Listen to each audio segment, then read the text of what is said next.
सभी को नमस्कार। मैं हूं अमित ठाकुर और आज हम फिर से अपने स्कूल के एक सुपर स्टार ही नहीं बल्कि एक मेगा स्टार शुभम कुमार मिश्रा को आपसे मिलवाने आए हैं। तो प्यारे विद्यार्थियों, आपको पता है कि शुभम कुमार मिश्रा ने एक ऐसी उपलब्धि हासिल की है जो बड़े बड़े घरों के, अच्छे पैसे वाले घरों के बच्चे भी हासिल नहीं कर पाते, लेकिन हमारे विद्यालय के शुभम कुमार ने वो उपलब्धि हासिल की है। और आपको पता है वो है एनडीए, नेशनल डिफेंस एकेडमी का प्रेस्टिजियस एग्ज़ाम जो यूपीएससी कंडक्ट करती है, उसे क्लियर किया है। और वो इंडियन मिलिट्री में बहुत जल्दी एक कमीशन्ड ऑफिसर, लेफ्टिनेंट कैप्टन के रूप में सुशोभित होने वाले हैं। तो ये हम सब के लिए, हमारे पूरे विद्यालय परिवार के लिए बहुत ही खुशी का अवसर है। तो उसी लिए हम आपसे आज शुभम को मिलवाने आए हैं। तो शुभम, आपका बहुत बहुत स्वागत है। धन्यवाद सर। और आपको इतनी बड़ी सफलता हासिल करके कैसा महसूस हो रहा है? I am feeling very good and I can't explain my feelings that I am executing by claiming my dream and to serve for the nation. Very good, बहुत बहुत बधाई हो शुभम। धन्यवाद। तो शुभम, आप कुछ अपने परिवार के बैकग्राउंड के बारे में बताएं। आपके माता पिता क्या करते हैं, आपके घर में कितने भाई बहन हैं, इन सब के बारे में। मेरे माता पिता कोई ज़्यादा अमीर नहीं है, मैं एक मिडिल क्लास फैमिली से आता हूँ। मेरे पापा एयरलाइंस में है, as a custom duty officer के नीचे वाली पोस्ट पे हैं। मेरी दो बहनें हैं, जिसकी जो एक मैरिड है, एक अभी 10th क्लास में है, CBSE से एग्ज़ाम देने वाली है। मेरी मदर हाउस वाइफ है। बहुत बढ़िया। तो बच्चों, आपने देखा कि साधारण घरों के बच्चे ही बहुत ऊंची ऊंची सफलता हासिल कर सकते हैं। शुभम की जो स्टोरी है, इसकी जो कहानी है, वो हम सब के लिए प्रेरणा के स्रोत है। आप सब भी इसी तरह से बहुत ऊंची सफलताएं प्राप्त कर सकते हैं। तो शुभम, अब हम आपसे एक और सवाल पूछना चाहते हैं। आपको एनडीए एग्ज़ाम के बारे में सबसे पहले कैसे पता चला और आपने इसे एनडीए एग्ज़ाम को क्रैक करके इंडियन मिलिट्री में जाने का अपना सपना कैसे बनाया? जब मैं 9th क्लास में था तो उस समय लॉकडाउन लग गया था कोरोना की वजह से। तो कोरोना के बाद से मैंने सोचा आर्मी जब ज्वाइन करना है, ये छोटी रैंक से ऑफिसर रैंक करते हैं। 9th मैंने गूगल का, इंटरनेट का अच्छे से इस्तेमाल किया, लॉकडाउन का अच्छे से यूज़ करके उसके बाद से अपना पूरा शेड्यूल, सिलेबस सब कुछ बना के अपनी तैयारी शुरू की 9th से लेकर 12th तक में। 11th मैंने इतना फोकस नहीं किया, 10th फोकस नहीं किया जितना मैंने एनडीए फोकस किया 12th में। इनफैक्ट मैंने 12th से 11th से अपना एनडीए को किया था। मेरे मैथ में 225 और कैट में 500 नंबर्स आए थे और तो 900, टोटल 725 नंबर्स आए थे मेरे। बहुत ही बढ़िया। तो शुभम, हम आपसे एक और सवाल पूछना चाहेंगे। आप थोड़ा विस्तार से हमारे विद्यार्थियों को बताइए कि एनडीए एग्ज़ाम के 3 चरण कौन कौन से होते हैं? एनडीए एग्जाम का पहला चरण होता है रिटन एग्जामिनेशन, जिसमें होते हैं 2 सब्जेक्ट। एक होता है मैथ, जिसमें होता है अलजेब्रा, इंटीग्रेशन, मैट्रिक्स और भी काफ़ी सब्जेक्ट होते हैं जो ऑब्जेक्टिव टाइप पेपर होता है। दूसरा होता है जनरल एबिलिटी टेस्ट, जिसमें physics, chemistry, maths, biology, geography, history, general knowledge, general science, general current affairs, ये सारे सब्जेक्ट आते हैं। जैसे मैथ्स जो होता है 300 नंबर का होता है, जिसमें पर क्वेश्चन 2.5 मिनट का होता है और टोटल में 20 क्वेश्चन होते हैं। जनरल एबिलिटी टेस्ट के अंदर टोटल 300 क्वेश्चन होते हैं इंग्लिश में और 300 क्वेश्चन होते हैं नॉर्मल जो जनरल एबिलिटी होते हैं। वो पेपर आता है 600 नंबर का पूरा और हर क्वेश्चन में 2.5 नंबर का होता है और नेगेटिव मार्किंग को होती है 1/2 हर क्वेश्चन से। बाकी फिर अगला चरण क्या होता है? चरण होता है एसएसबी इंटरव्यू, जो होता है इंडिया सबसे हार्डेस्ट इंटरव्यू। जैसे मेरा बैंगलोर में था, मैं 5 दिन के लिए बैंगलोर गया था। एसएसबी में 5 चरण होते हैं। पहला होता है स्क्रीनिंग, जिसमें आपको एक पोस्टर देखना है 30 सेकंड्स और 2 मिनट के अंदर उस पर स्टोरी लिखनी है जितनी आप लिख सकें इंग्लिश में। सेकंड स्टेज होता है साइकोलॉजी टेस्ट, जिसमें टोटल 12 फोटोज़ होती हैं, 11 क्लियर, 12 ब्लर होती है। हर फोटो के 30 सेकंड्स होंगे। पर मिनट, एक मिनट में आपके अंदर एक स्टोरी लिखनी है 25 पोस्टर पे। तीसरा चरण होता है तीसरा और चौथा दिन होता है जीटीओ टास्क का। जीटीओ आपसे कोई भी टास्क करा सकता है। फॉर एग्जांपल सिंबल बनवा सकते हैं लकड़ी पे, पुल बनवा सकते हैं, कोई भी टास्क फिजिकल ट्रेनिंग के। फिफ्थ होता है कॉन्फ्रेंस मीटिंग, जिसमें आपके interview officer, psychology test officer और जीटीओ ऑफिसर और बाकी 18 ऑफिसर, टोटल 22 ऑफिसर बैठ के आपका इंटरव्यू लेते हैं इंग्लिश में, वो भी आपके सामने आपकी फाइल के अकॉर्डिंग एंड आपके इंटरेस्ट ऑफ फील्ड के अकॉर्डिंग। फॉर एग्जांपल मैं स्पोर्ट्स में था तो मेरा स्पोर्ट्स से हुआ है काफ़ी अच्छा। बाकी मेरा तो था इंटरव्यू में अच्छा खासा नंबर से गया था मेरा। Very good. और फिर अगला चरण कौन सा होता है? तीसरा चरण होता है मेडिकल का। मेडिकल टोटल 12 दिन का होता है, जिसमें आपकी पूरी ऑल ओवर बॉडी चेकअप होती है। जिसमें पहला दिन मेरा x ray, second day eye test, third ear, fourth nozzles, fifth होता है टेस्ट ऑन टेस्ट, सिक्स होता है body test and 7 height, weight और। तो भाई शुभम, मुझे तो इतना लंबा चौड़ा प्रोसेस सुनकर ही पूरे चक्कर से आने लगे। आपने इतनी सफलतापूर्वक इन सारे चरणों को पार किया, आप वास्तव में बधाई के पात्र हैं। धन्यवाद। तो शुभम, अब हम आपसे ये जानना चाहेंगे ताकि हमारे विद्यार्थियों को भी इसका ज्ञान मिले कि आपने एनडीए एग्ज़ाम की तैयारी कैसे की? मैंने सेल्फ स्टडी की थी। फॉर एग्जांपल मैंने 9th से अपनी स्टडी स्टार्ट की थी। 9th में और 10th में लॉकडाउन था, तो उसका मैंने अच्छे से बेनिफिशियल यूज़ करके और 9th में मैथ कंप्लीट कर दी। 9th और 10th में 11th में आते आते मेरा जनरल एप्टीट्यूड टेस्ट में इंटरेस्ट आया, तो मैंने उसे कंप्लीट कर दी। 11th 12th के स्टार्टिंग तो मेरी वो कंप्लीट हो गई, तो उसके बाद से मैंने टोटल 9th मंथ के आसपास डिवीज़न किया पूरा सिलेबस और अच्छे से हर 10 ईयर के PIQs और भी अलग अलग जो बुक्स होते हैं, जैसे Indian polity by M Lakshmikanth, हाँ हाँ, very good. Indian modern and Indian history by Rajiv Ahir, अच्छा, एंड IAS की एक जनरल करंट अफेयर्स की बुक है वो। करंट अफेयर्स के लिए डिस्ट्रिक्ट IAS का चैनल भी है और भी काफ़ी सारे यूट्यूब चैनल जो मेरी मदद करते थे। मैथ के लिए मैथ जुगाड़ से एक चैनल है वो, और फिजिक्स के लिए फिजिक्स वाला, ऐसे और भी काफ़ी सारे यूट्यूब चैनल हैं जो हमारी मदद करते पढ़ाई के लिए। यूट्यूब से अलग अलग चीज़ें फालतू नहीं। तो विद्यार्थियों, आपने देखा कि शुभम ने अधिकांश अपनी तैयारी सेल्फ स्टडी से की है, यूट्यूब की सहायता से की है, किताबें खुद खरीद के उनको पढ़ाई की है। आप भी सब इसी तरह से करके अपने सपनों को साकार कर सकते हैं। तो शुभम, हम अपने हमारे विद्यार्थी ये जानना चाहेंगे कि एनडीए क्लियर करने के लिए एक विद्यार्थी में क्या क्या गुण होने चाहिए?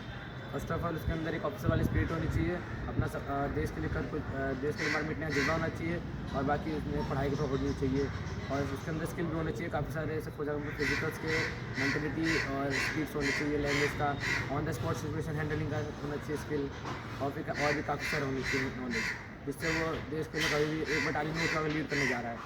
जैसा स्टार्टिंग में से इंडिया क्लियर करेंगे, आप लेफ्टिनेंट बनते हैं, आपके अंदर टोटल 120 बंदे की कंपनी होती है जो आपके लिए कुछ भी कर सकते हैं। फिर 2 साल बाद आपके अंदर 600 बंदे की बटालियन होती है जो आपके लिए कुछ भी कर सकते हैं। मेजर बनती है, आपके पास 2 बटालियन आ जाएगी, तो उनको लीड अच्छे से करने की लीडरशिप की स्किल होनी चाहिए। बिल्कुल।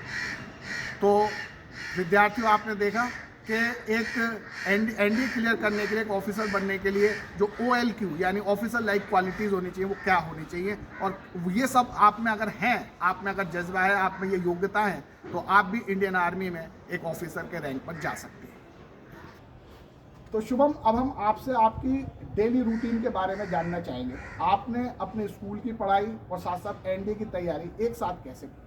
9th में तो मैं लॉकडाउन का था, 10th में NWF क्लासेस होती थी, और बाकी 11th से मैं तो टोटल सुबह अपना 4 बजे रनिंग करता था, 6 बजे तक, 6 बजे से आया घर पे 7 साढ़े 7 तक अपना रेस्ट करके 7:30 पे स्कूल आता था, 7:30 पे फिर 8 to 2 स्कूल होता था, फिर 2 से 4 बजे तक रेस्ट, 4 से फिर 9 बजे तक मेरा ट्यूशन होता था, और स्पोर्ट्स की वजह से मेरे को 4 से 6 कई बार प्रैक्टिस भी जाना पड़ता था, फिर 6 से 9 ट्यूशन, बाकी 9 के बाद अपनी पढ़ाई तो कर 9 से लेकर 12th तक, ये बाकी 4 वापस। राइट। तो शुभम, आपने बेंगलुरु में जो SSB इंटरव्यू दिया, जो सबसे टफेस्ट चरण होता है इस एग्ज़ाम का, तो उसके कुछ अनुभव आपको हुए होंगे, वो कुछ अनुभव हमारे साथ साझा कीजिए। इसलिए मैं अनुभव ये था कि मैं जब पहले दिन गया था, मुझे लगा था बहुत हार्ड होते हैं, काफ़ी सारे GT ने मेरे को पूरा डांट दिया था लेट पहुँचने स्टेशन पर। फिर उसके बाद से जब मैं गया था तो वहाँ पर थोड़ी दिक्कतें हुई, लेकिन उसके बाद से फिर मैंने अपना अच्छे से रूटीन फॉलो किया। वहाँ पे जैसे मैं पहले दिन हुआ था, मेरे को थोड़ा लेट हो गया था उठने में, तो मेरे GT ऑफिसर ने थोड़ा सुनाया था, रनिंग वनिंग में पनिशमेंट नहीं हुई थी। उसके बाद से फिर मेरा पहले दिन की स्क्रीनिंग हुआ, बहुत ईजीली क्लियर किया, साइकोलॉजी भी अच्छे से क्लियर किया। Now the 4th group discussion और GT टास्क करने मैंने काफ़ी अच्छे से क्लियर कर लिया। 5th डे कॉन्फ्रेंस के अंदर मेरे को थोड़ा सा घबराहट हुई, लेकिन फिर उन्होंने बोला घबराने का कोई फ़ायदा नहीं है, अच्छे से जाके कॉन्फिडेंसली अपना इंटरव्यू दो। उसके बाद से मैंने जाकर अपना इंटरव्यू दिया था। इंटरव्यू ऑफिसर मैंने अच्छे से मेरे को समझाया, सब कुछ क्वेश्चन अच्छे पूछे, सब कुछ पूछा। फर्स्ट ऑफ ऑल मेरा क्वेश्चन था, why do want to join army, Indian army. मैंने बोला sir it's because my dream and my passion to serve for the nation and I want a 2 star on my shoulder. बहुत अच्छा answer दिया आपने। तो Shubham, NDA exam को clear करने के लिए फिजिकल फिटनेस का होना बहुत ज़रूरी है, तो आपने ऐसे क्या क्या काम किया अपनी फिजिकल फिटनेस को मेंटेन करने के लिए, बनाने के लिए, वो हमें बताएं तो हमारे विद्यार्थियों को भी लाभ हो। फर्स्ट ऑफ ऑल रनिंग पर मेनली ध्यान दें ताकि आपकी स्पीड और स्ट्रेंथ बढ़े। उसके बाद से आपका किसी स्पोर्ट्स में तो उसके लिए बहुत अच्छी बात है, आपको स्पोर्ट्स से आपका स्ट्रेंथ और स्टैमिना बिल्ड हो जाएगा। और उसके बाद से थोड़ा बहुत जिम विम कर लीजिए, इससे आपका स्टैमिना और स्ट्रेंथ दोनों इंक्रीज़ होती है। पढ़ाई पर मेन फोकस करें, आपकी बैग तो है ही स्कूल के भारी, और काफ़ी सारे आपको फिजिकली फिटनेस के साथ रनिंग पुशअप ये सब करके आप फिजिकली फिट रह सकते हैं। और साथ में से आपको स्पोर्ट्स कर रहे हैं सिस्टम में, तो आपकी बहुत अच्छी बात है। बहुत बढ़िया, बहुत ही बढ़िया।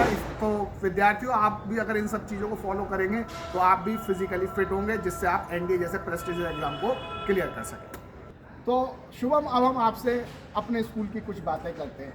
आप इतने साल इस स्कूल में रहे, तो आप बताइए आप कब से इस स्कूल में आए थे और अब 12वीं अब आपकी हो रही है, बस अब आप यहाँ से अपना जब एग्ज़ाम CBSE का 12th का एग्ज़ाम देने जाने ही वाले हैं, लगभग आपकी यहाँ से विदाई हो ही रही है, तो आपके इस स्कूल में क्या अनुभव रहे, अपने दोस्तों के बारे में बताइए, अपने टीचर्स के बारे में बताइए, और जो इस स्कूल से जुड़ी आपकी यादें हैं जो आप जीवन भर आपके साथ रहेंगी उनके बारे में कुछ बताइए। मैं स्कूल में छठी क्लास में आया था, तब उस समय मतलब ये स्कूल मतलब उतनी अच्छी कंडीशन में नहीं था because of the old area.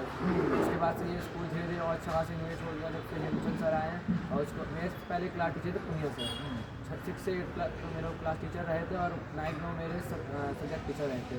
9th में मेरी क्लास टीचर जॉली मैम बन के 11th में धामा सर बन गए, तो सबने मेरी काफ़ी सारी हेल्प करी पढ़ाई में। उसके बाद से मेरे सब्जेक्ट टीचर काफ़ी सारे अच्छे थे, राघव सर ने मेरे को मैथ पढ़ाई, अनिल सर ने मैथ पढ़ाया, और भी काफ़ी सारे अच्छे टीचर थे मेरे।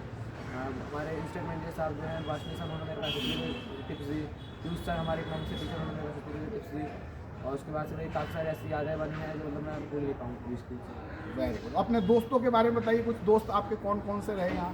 मेरा दोस्त जो है सूर्या है, हर्ष है, अंकुश है, दीपेश है, आदित्य है, शिवर पांडे है, और भी काफ़ी सारे मेरे दोस्त हैं। मेरे स्कूल में मतलब जितने भाई बहन हैं सब मेरे हैं, स्टूडेंट जितने हैं तो 300 स्कूल में है, वो सब मेरे भाई बहन की तरह रहते हैं। वेरी गुड, बहुत ही बढ़िया। तो शुभम, अब हम आपके विचार इस बात में जानना चाहेंगे, आजकल ट्यूशन और कोचिंग इंडस्ट्री का बहुत जोर है, सब बच्चे ज़्यादातर ट्यूशन पढ़ने की कोशिश करते हैं, चाहे उन्हें ज़रूरत हो या ना हो। आपके क्या विचार है, क्या स्कूल की पढ़ाई के लिए किसी प्रकार की ट्यूशन या कोचिंग की ज़रूरत है? मेरे हिसाब से ट्यूशन उतना आवश्यक नहीं है पढ़ाई के लिए। हम अगर स्कूल में अच्छे से पढ़ाई पर ध्यान दे सकते हैं, घर पर सेल्फ स्टडी कर सकते हैं, तो हम काफ़ी सारे पढ़ाई कर सकते हैं। घर में हमारे लिए यूट्यूब है, कर सकते हैं जी कुछ ना कुछ हम ना देख सकते अच्छा है। बिल्कुल। काफ़ी सारे ऐसे टीचर अकेडमिक्स और ट्यूशन की जो मतलब फालतू पैसे लेते हैं एक्स्ट्रा, लेकिन पढ़ाते कुछ नहीं है। स्कूल की चीज़ें बस सीट डालते हैं, फिर से बेकार कर देते हैं, और स्कूल के टीचर के बाद अगर हम अच्छे सुने तो काफ़ी अच्छे कुछ आगे बढ़ सकते हैं। तो प्रिय विद्यार्थियों, आपने देखा कि स्कूल में आपके सभी टीचर बहुत योग्य, बहुत विद्वान होते हैं। आप अगर उनकी बातों को क्लास में बैठकर ध्यान से सुनेंगे, उनको नोट करेंगे और फिर घर जाके उसको रिवाइज करेंगे, सेल्फ स्टडी करेंगे, यूट्यूब से कुछ मदद ले लेंगे, तो आपको किसी प्रकार की ट्यूशन या कोचिंग की ज़रूरत नहीं पड़ेगी और आप बहुत अच्छे ढंग से अपने स्कूल की पढ़ाई पूरी कर पाएंगे। तो शुभम, अब आप अपने स्पोर्ट्स की उपलब्धियों के बारे में बताएं। आप हमारे स्कूल के बहुत अच्छे स्पोर्ट्स पर्सन भी रहे हैं, तो उसमें आपने क्या क्या उपलब्धि हासिल की? मैं under 19 Asian game selected player हूँ वॉलीबॉल में। उसके बाद से मैं नेशनल गोल्ड मेडलिस्ट हूँ, 4 टाइम स्टेट चैंपियन हूँ, 6 टाइम डिस्ट्रिक्ट चैंपियन हूँ, और 7 टाइम जोनल चैंपियन हूँ। अभी मैं कुछ दिन बाद वापस से इंडो नेपाल खेलने इंटरनेशनल मैच जा रहा हूँ। उसके बाद से फिर मेरा आगे भी काफ़ी सारा प्रोग्राम है। सर जैसे कि कुछ दिन बाद से मैं दिल्ली ओलंपिक में खेलने आ रहा हूँ, अपना दिल्ली को रिप्रेजेंट करने। उसके बाद से कुछ टाइम बाद मैं इंडिया को भी रिप्रेजेंट करने जा रहा हूँ दूसरी बार। भाई वाह। तो विद्यार्थी देखा हमारा शुभम कितनी सारी उपलब्धियां लिए बैठा है स्पोर्ट्स के क्षेत्र में। आप सब भी, अब आमतौर पे लोग कहते हैं कि पढ़ोगे लिखोगे तो बनोगे नवाब, खेलोगे कूदोगे तो होगे खराब, तो ऐसी बात नहीं है। खेलने कूदने वाला बच्चा भी कितनी ऊंचाई हासिल कर सकता है, और हम चाहेंगे कि जब आप इंडियन आर्मी में शामिल हो जाएंगे वहाँ पर भी आप अपने इस स्पोर्ट्स के करियर को इसी तरह से आगे बढ़ाते रहेंगे। सर्विस रिप्रेजेंट करना it's my aim and passion. Very good, और हमारी आपके इस बारे में बहुत बहुत शुभकामनाएं। तो शुभम, अब हम आपसे एक सवाल पूछना चाहेंगे। आमतौर पर ये सब मानते हैं, पूरी दुनिया मानती है कि किसी भी विद्यार्थी की सफलता में उसके शिक्षकों का, उसके स्कूल का बहुत बड़ा योगदान होता है। तो आप इस बारे में क्या समझते हैं? आपकी सफलता में आपके शिक्षकों का, जो स्कूल के शिक्षक रहे और जो आपका स्कूल रहा है, इसका क्या योगदान है? मेरे सफलता के पीछे मेरे शिक्षकों का और स्कूल का बहुत बड़ा हाथ है। मेरे काफ़ी सारे ऐसे टीचर हैं जिन्होंने मेरी बहुत मदद करी। आपने मेरी मोटिवेशन दिया, मेरे को काफ़ी सारी मेरे को गाइडेंस दी। मेरे धामा सर ने मुझे अकाउंट्स में हेल्प करी है। इकोनॉमिक्स में मेरे को Piyush sir, jolly ma'am, Poonam Gupta ma'am और पीयूष सर ने हेल्प किया। SSB के लिए मुझे इनफैक्ट अपने वाशनी सर और पीयूष सर ने मेरे को टिप्स दिए, भारती सर ने टिप्स दिए। और मेरे मैथ के लिए मुझे राघव सर, अनिल सर, इन सब ने मेरे को मोटिवेशन दिया है। पॉलिटिकल्स के लिए मेरे को सोनू सर ने, संजय सिंघानी सर आए, उन्होंने मेरे को काफ़ी सारा मोटिवेशन दे के मुझे प्रमोट किया था पढ़ाने में। इंग्लिश के लिए मीनाक्षी मैम है, हेमंत सर ने मेरे को काफ़ी अच्छे से पढ़ाया था। इसकी वजह से मैं काफ़ी आगे बढ़ चुका हूँ। और आपके जो पीटी सर हैं, मेरे स्पोर्ट्स में उन्होंने काफ़ी हेल्प करी है। इनफैक्ट उन्हीं की वजह से आज मैं फिजिकली फिट हूँ। परवीन नागर सर, मनोज राज सर, सब ने मेरी काफ़ी सारी हेल्प करी मेरी फिजिकल एक्टिविटीज़ में। उनकी वजह से आज मैं काफ़ी फिजिकल फिट हूँ और इतना आगे स्पोर्ट्स में बढ़ चुका हूँ। तो देखा विद्यार्थियों, स्कूल और आपके जो शिक्षक हैं वो आपको अपने बच्चों की तरह मानते हैं और आपकी सफलता में अपनी सफलता देखते हैं। कोई भी व्यक्ति जब सफल होता है तो उसकी सफलता में 3 लोग सबसे ज़्यादा खुश होते हैं, एक उसके माता पिता और तीसरे जो होते हैं वो उनके शिक्षक। तो हमारे विद्यालय के सभी शिक्षकों ने, शिक्षिकाओं ने शुभम के सफलता में बहुत महत्वपूर्ण योगदान दिया है। शुभम इस बात को मानता है, ये बहुत अच्छी बात है। हमें कृतज्ञता व्यक्त करनी चाहिए जिनकी वजहों से, जिनके थोड़े से भी योगदान से अगर हमें सफलता मिली है, हमारी सफलता में उनका योगदान रहा है, तो हमें उनकी कृतज्ञता अवश्य व्यक्त करनी चाहिए, उनके प्रति अपनी कृतज्ञता अवश्य व्यक्त करनी। तो शुभम, आप इतने लंबे समय से इस विद्यालय में रहे हैं, तो ज़रूर इस विद्यालय से जुड़ी आपकी कुछ खट्टी मीठी, कुछ फनी सी यादें रही होंगी। तो क्या आप ऐसी कोई याद हमसे शेयर करना चाहते हैं जिसे सुन के हम सबको भी बड़ा आनंद आए? जब मैं 8th क्लास में था, मेरे क्लास टीचर पुनिया सर थे। उस समय मतलब मैं काफ़ी शैतान भी था और शरीफ भी था। तो शैतानी समय मतलब मैंने काम नहीं किया उस समय। तो पुनिया सर ऐसे थे, हमको चाहिए बनाते थे। हमने एक दिन क्या किया, टेस्ट के टाइम पे हम लोगों ने सबने हाथ पढ़ाया कि कॉपी चेक करा चुके हैं। पुनिया सर ने जब कॉपी निकाल हमने से मांगने बोला, हम सर बोला सर घर भूल गए। उसके बाद से पुनिया सर ने हमें डाटा भी, हमारी पिटाई भी लगाई, चेयर भी बनाया, हमें बुरा भी बना दिया उसके बाद से हमारी क्लास में। तो विद्यार्थियों देखा कि जो शिक्षक आपको कभी डांटते हैं या थोड़ी बहुत सज़ा देते हैं, तो वो आपकी बेहतरी के लिए, आपके उज्जवल भविष्य के लिए। अब उन्होंने, पुनिया सर ने इसके सज़ा दी, इसको डांटा, तो आज ये इंडियन मिलिट्री में एक बड़ा ऑफिसर बनने जा रहा है। तो शिक्षकों के डांट या उनके द्वारा दी गई कोई सज़ा का कभी भी आपको बुरा नहीं मानना चाहिए, बल्कि वो आपको ये उनका शुक्रगुजार करना चाहिए कि वो इतना आप पर ध्यान दे रहे हैं कि आपको गलती करने से रोक रहे हैं, ताकि आप भविष्य में बहुत ऊंचे पदों पर जा सके, जैसे हमारा शुभम जा रहा है। तो शुभम, अब हम अपने इंटरव्यू के लास्ट में आपसे एक छोटा सा सवाल ऐसा पूछना चाहेंगे कि आप हमारे स्कूल के अन्य विद्यार्थी जो आपसे छोटे हैं, जो इसी तरह आप जैसी सफलता प्राप्त करना चाहते हैं, उनको क्या सलाह और क्या संदेश देना चाहेंगे जिससे कि वो भी आप जैसी सफलता प्राप्त कर सकें? फर्स्ट ऑफ ऑल उनको अपने इंटरेस्ट और फील्ड के अकॉर्डिंग है, जो क्या नाम सपना हम लोगों ने बचपन में देखा था, या जिस फील्ड में उनको इंटरेस्ट है उस पर मेहनत करें। जिस फील्ड पर इंटरेस्ट नहीं है, जैसे आपको अगर मेडिकल फील्ड में जाना है, आप इंजीनियरिंग फील्ड में मेहनत कर रहे हैं, तो उससे कोई फ़ायदा नहीं है। आपको मेडिकल फील्ड में मेहनत कीजिए, आप बहुत आगे जाएंगे मेडिकल फील्ड में। जैसे मैंने कॉमर्स ली थी और मैंने आर्मी सोचा था, आर्मी में देखी जा रहा हूँ मैं, मेरे को जिसमें इंटरेस्ट था वैसे मैं कर रहा हूँ। अब अगर आप बोलेंगे मेरे को सब्जी वाला बनने हो, तो मैं सब्जी वाला थोड़ी बनूँगा।